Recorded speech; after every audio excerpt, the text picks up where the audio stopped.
కాబట్టి ఫైనల్గా నేను చెప్పొచ్చేది ఏంటంటే, ఈ ఇంటి విలువలో నా వాటా కింద రావాల్సిన 20 లక్షలు ఇస్తే మీరు ఈ ఇంట్లోనే ఉండొచ్చు. అప్పుడు ఇల్లు మీకే ఉంటది.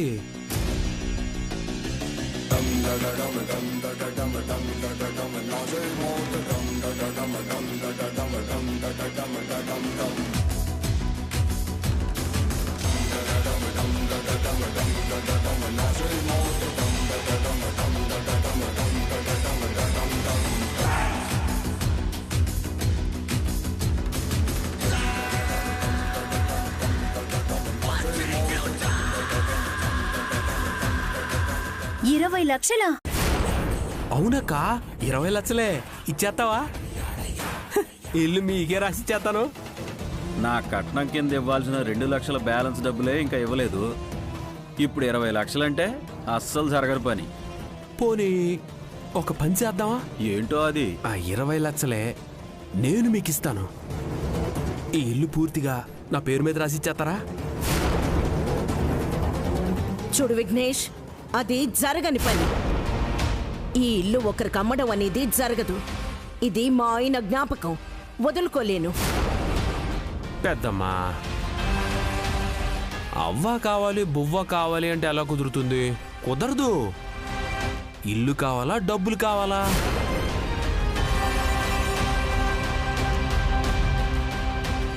ఒకవేళ రెండూ కాదంటే ఉన్న బలంగా మీరు ఇల్లు ఖాళీ చేయాలి. సమస్య తేలినప్పుడే మీరు గాని నేను గాని ఇంట్లో అడుగు పెట్టాలి.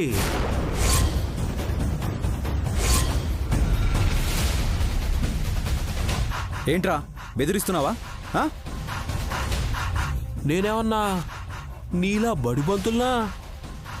బెత్తం బట్టి బెదిరించడానికి విఘ్నేష్ని.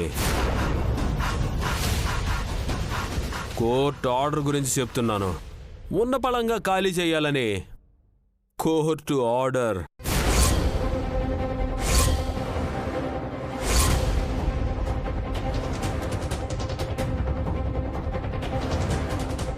చెయ్యం రా, ఖాళీ చెయ్యం. ఏం చేసుకుంటావు చేసుకోపా. నేనేం చెయ్యను. ఈ ఆర్డర్ తీసుకెళ్ళి పోలీసులకి ఇస్తా. వాళ్ళే వచ్చి ఖాళీ చేపిస్తారు.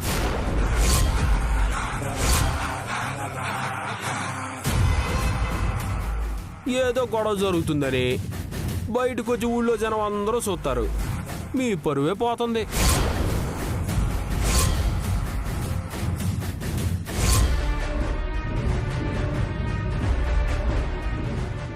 అలా కాకుండా ఇప్పుడే గుడ్డు సప్పుడు కాకుండా వెళ్ళిపోతే మీకే మంచిది. అయ్యో,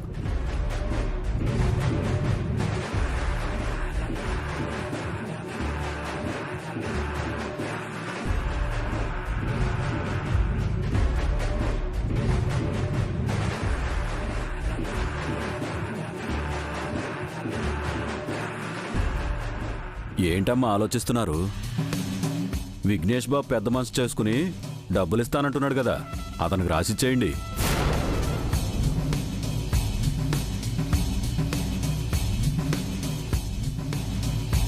ఇంకేం ఆలోచిస్తారమ్మా? ఆ డబ్బులు తీసుకుని మాతో పాటు ఊళ్ళో వాళ్ళకి ఇవ్వాల్సిన అప్పులు తీర్చేయండి. అయ్యో, మీ అప్పు తీరుస్తానంటే నేను ఇంకో 5 లక్షలు ఎక్కువేసిస్తాను బాబాయ్.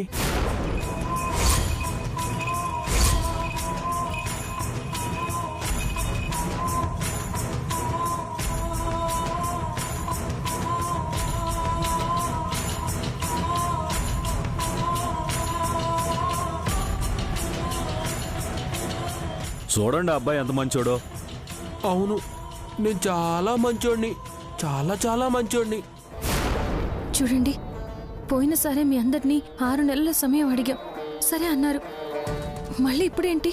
అప్పుడు ఈ ఇల్లు పూర్తిగా మీదే అనుకున్నాం. ఇప్పుడు సగం అని తెలిసింది.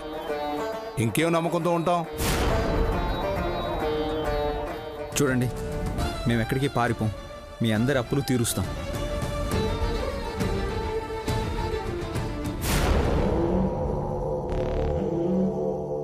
వాళ్ళ సంగతి తర్వాత, ముందు నా సంగతి తేల్చండి.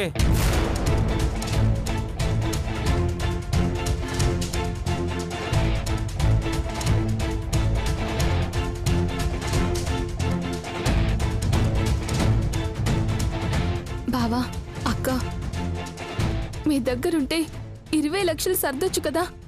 ఇల్లు కాపాడుకుందాం. చూడమ్మైందు 2 లక్షలు ఇవ్వడానికే మీ వాళ్ళకి 5 ఏళ్ళు దాటింది, ఇంకా ఇవ్వలేదు. ఇంకా 20 లక్షలు ఇస్తే ఇంకా అవి తిరిగి వచ్చినట్టే.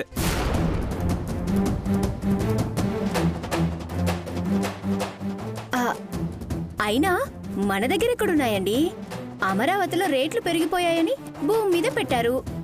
రేట్లు పడిపోయి డబ్బులన్నీ అక్కడ ఇరుక్కుపోయాయి కదా. అవునవును, నిజమే. అయినా మీ చిన్నొదిన పుట్టింటి నుంచి కోట్లు తెచ్చినట్టు మీ అక్క నాకేం తేలేదులే అమ్మా. అంటే ఇందుని ఇప్పుడు నన్ను డబ్బులు అడగమంటున్నారా అన్నయ్య? ఆ డబ్బులు మా పుట్టింటివి, నేను దేనికి వాడను. అలా వాడేదాన్ని అయితే మా ఆయన చేతి మంచి వ్యాపారం పెట్టించుకోకపోయానా? ఎట్టుంటాయండి మధ్యతరగతి ప్రేమలు, ఆప్యాయతలు, అనుబంధాలు. డబ్బు దగ్గరకు వచ్చేసరికి అన్నీ బయటపడతాయి.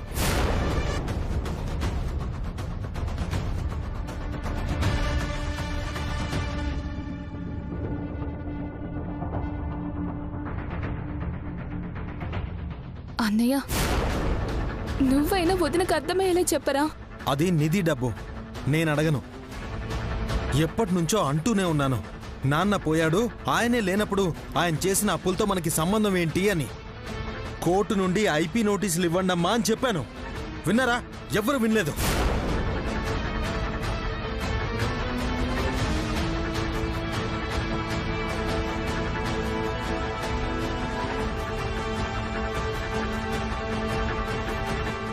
శంకరం మాస్టర్ గారి పేరు చెడిపోకూడదు, మా ఆయన తోపు తురుము అని చెప్పావు. ఆ పేరు ఏం చేసుకోవడానికి పనికొస్తుందమ్మా? నాలుక గీసుకోవడానికి కూడా పనికిరాదు.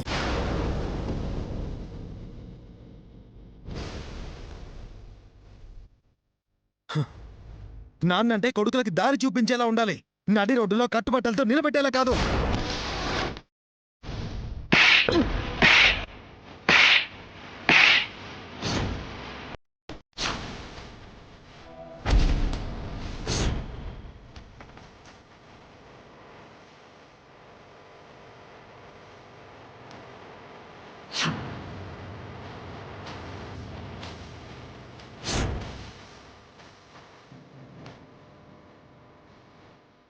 చంపేస్తాను. నా భర్తని ఇంకొక మాట అన్నావంటే చంపేస్తాను నిన్ను.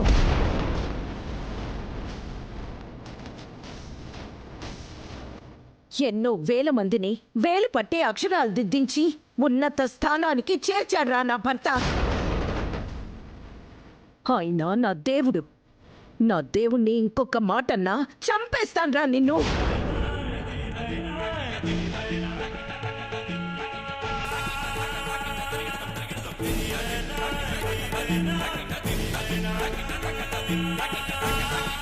నా 4 పిల్లల్లో నాకు నీ మీదే ప్రేమ ఎక్కువగా ఉండేది. మిగిలిన 3కి సంవత్సరమే నా పాలిస్తే నీకు 3 ఏళ్ళు ఇచ్చాన్రా.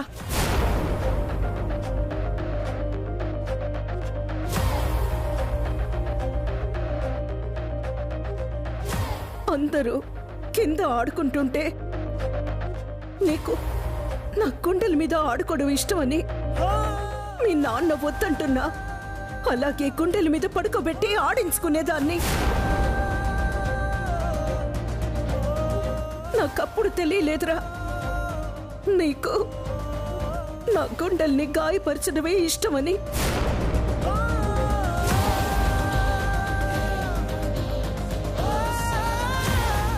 అంటే ఇప్పుడు మా ఆయనదే తప్పు, మా ఆయనే మంచివాడు కాదు అంటారా?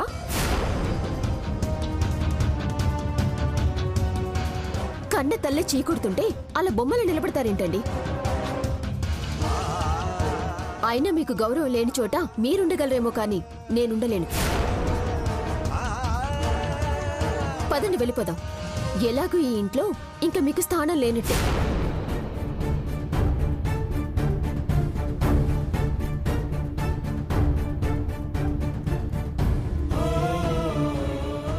ఏం ఆలోచిస్తున్నారు? నాతో వస్తారా లేదా? పదండి. రేయ్ శుభు శుభు,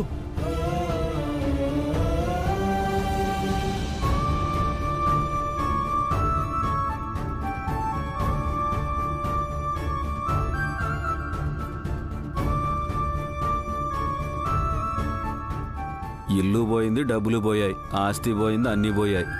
ఇంక ఈ కొంపలో నాకేం పని? మనం పోతే పోలా.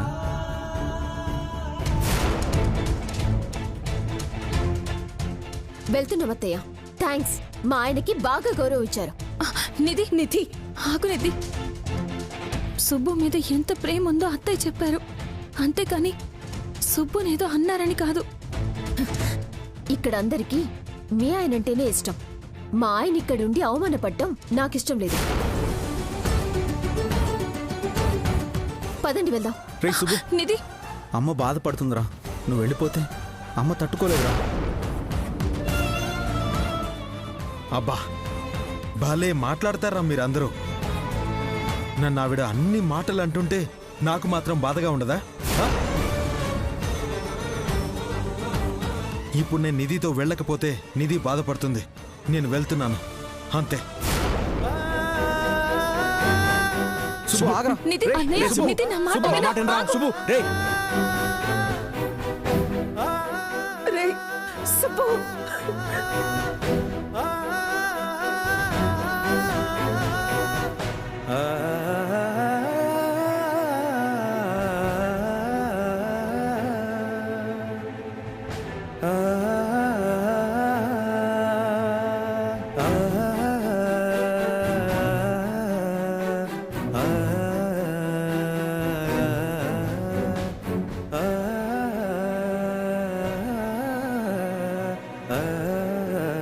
ఏమే గిరిజా, మీ అమ్మ వాళ్ళు డబ్బులు ఉన్నప్పుడే ఇస్తారులే కానీ మనం మా ఇంటికి వెళ్దాం పద. అమ్మా వెళ్ళొస్తామమ్మా. ఏరా గణపతి, ఈ గొడవ అయ్యాక ఏం జరిగిందో ఫోన్ చేసి చెప్పరా. చెప్తాడులేరా.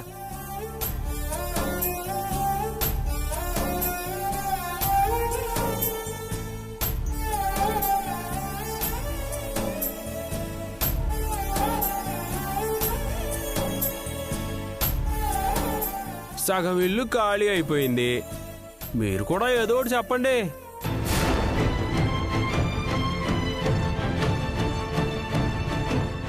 డబ్బులు ఇస్తారా లేకపోతే ఖాళీ చేస్తారా? పోనీ పోలీసులకు చెప్పేమంటారా? అక్కర్లేదు, మేము వెళ్తాం.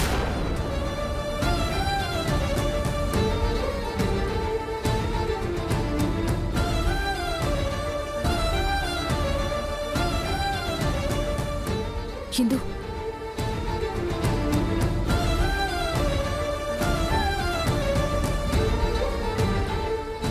ఏమండి?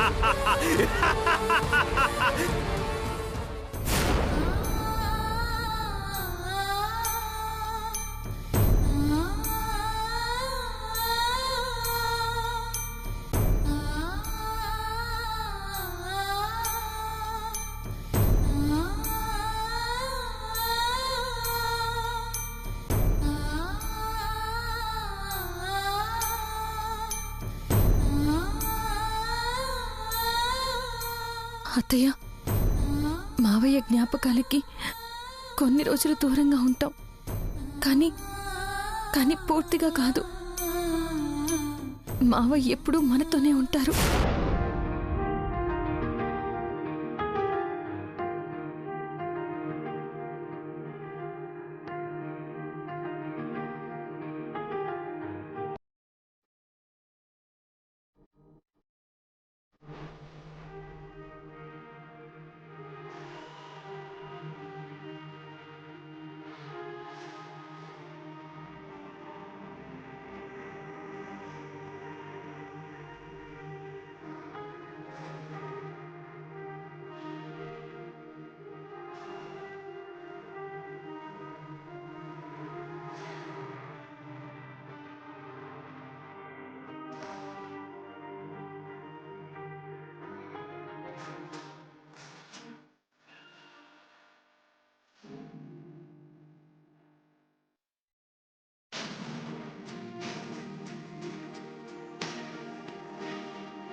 పుట్టింటుకున్న వేళ మబ్బు కమ్ముకొచ్చి సింహ సీకటల్లిపోతుంటే నీ గమ్యంగా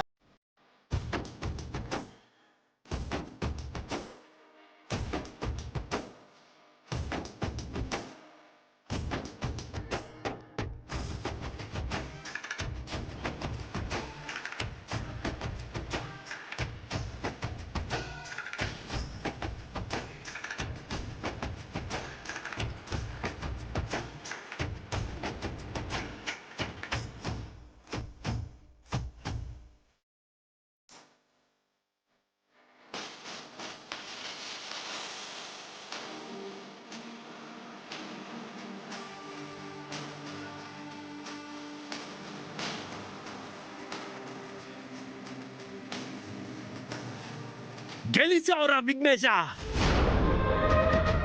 శత్రువులు రోడ్డు పాలయ్యారు. ఈ విఘ్నేష్ గాడు దెబ్బ కొడితే ఇలాగే ఉంటదే.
అత్తయ్య, అమ్మా, అత్తయ్య, అమ్మా అమ్మా, అత్తయ్య, అమ్మా అమ్మా ఏమైందమ్మా?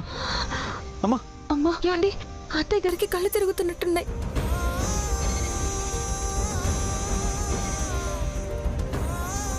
గుళ్ళకి తీసుకెళ్దానండి.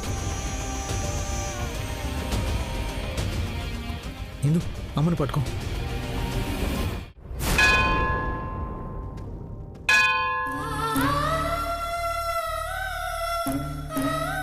అమ్మా కాస్త మంచినీళ్ళు తాగు. అత్తయ్య తాగండి.